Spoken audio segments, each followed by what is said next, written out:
Right.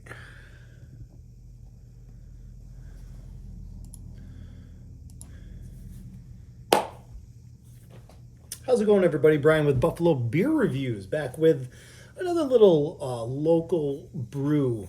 This time, I'm going to take a look at a beer that was made out of Eli Fish, Batavia way. I like the way this sounded. I liked what it was aged on. I figured it would be a perfect little bottle to to buy, to kind of enjoy, slow sipper.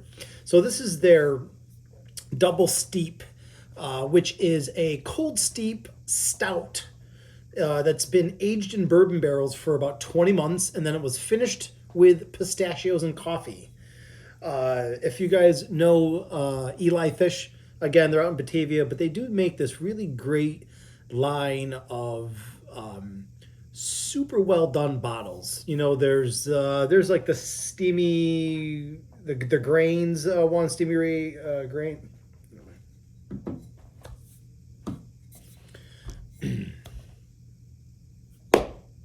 How's it going, everybody? Brian with Buffalo Beer Reviews, back after a little bit of a break. Today I have something also locally brewed out of Batavia, and that is Eli Fish's. This is their double steep with pistachios. So this is their cold steeped sort of stout.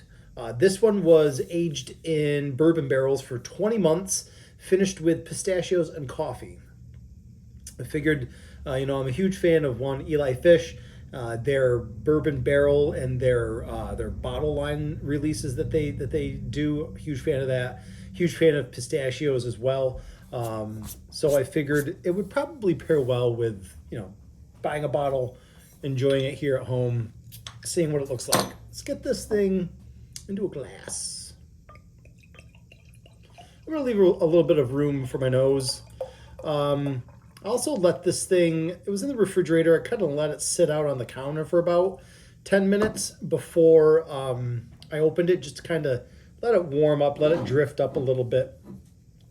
Again, this is the double steep pistachio by Eli Fish. Comes in at 10.5% ABV. There weren't any IBUs noted, so 10.5. 20-month aged bourbon barrel stout sounds yes, right up my alley. You know what I mean? So you can take a look at this right off the bat. This is a classic sort of dark oil sort of stout in appearance. You know what I mean? It's got these really fine sort of tiny bubbles. Kind of gives it some nice lacing around the glass, but it does dissipate kind of fairly quickly. And you put a nose onto it, and you do get this really great, well dosed hit of bourbon on the nose. Seems to have an ever so slight, like, boozy, you can get the boozy vapors from this sort of aroma.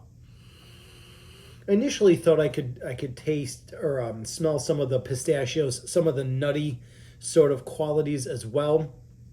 They kind of like come and go out of my nose, and I think just the coffee is just a nicely subtly done like undertones of this whole aroma.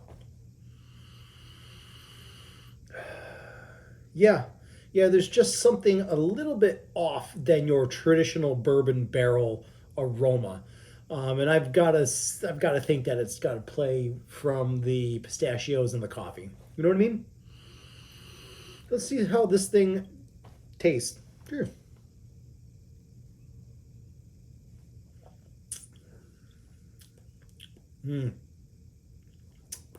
Okay.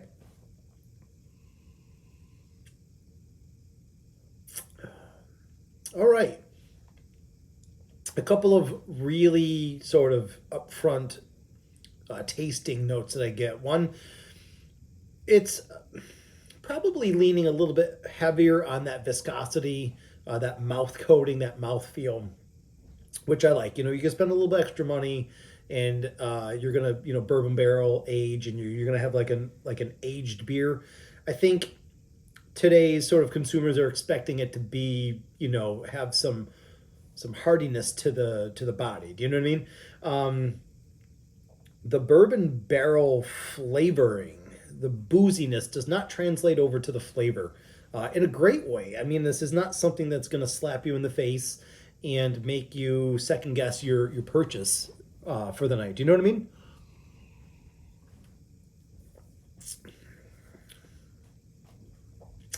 And you do get this great stout body. You get this really nice sort of bourbon barrel aged flavor wash through.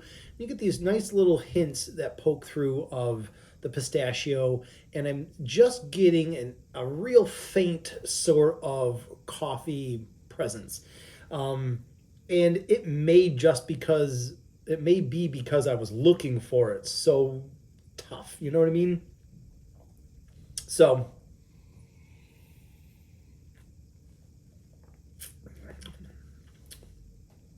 yeah, I think once you get over that initial introduction of the flavors, you do get some light, sort of dark chocolatey notes. You get like a dark chocolatey and or a little vanilla, maybe from the oak, and you get this really pleasant sort of lingering booziness that isn't overpowering, and you get a little bit of this earthy sort of nutty pistachio vibe. The pistachio, like, you're not going to be getting like a pistachio ice cream vibe here, you know what I mean? But it is there. It's a little bit of a twist on the beer. Yeah, I'm wondering if the coffee edition was just kind of to blunt any of those hard angles that maybe the beer was had, but everything's nice and soft, well rounded. Nothing's offensive. Nothing's kind of it's well balanced. I'm trying to say, you know. Yeah, I mean, it's easy for me to kind of critique afterwards, but no, I really enjoy all of the levels on this beer, and I think it's just a really nice example of the sort of craftsmanship that you can expect when you make the 20-minute drive out to Batavia and see these guys. Yeah, definitely say a little bit higher than average on the body, a little bit better than medium bodied beer. The mouthfeel is great. Sort of the aromas and flavors kind of wash through those sinuses. The aftertaste is almost non-existent. It does give you this nice mouthfeel, but it does not linger. It doesn't make you kind of. I don't think it's going to ruin anything that you're going to drink afterwards or eat afterwards either. Yeah, through and through, this is an enjoyable beer to drink for sure. Just another reason why I think me and so many other people around, say, the Buffalo beer scene love Eli Fish. So again, this is the double steep pistachio from Eli Fish. If you guys think that's right up your alley, they're not far down the 90 in Batavia. But you guys know me. This is not going to be a hard beer to finish. I am going to sip on it just because of the heft. But that's it for me. I hope you guys enjoyed the video. I love all of the thumbs up and likes and comments and all that good stuff. So I hope you guys have a great one, and I'll see you again next time. Cheers.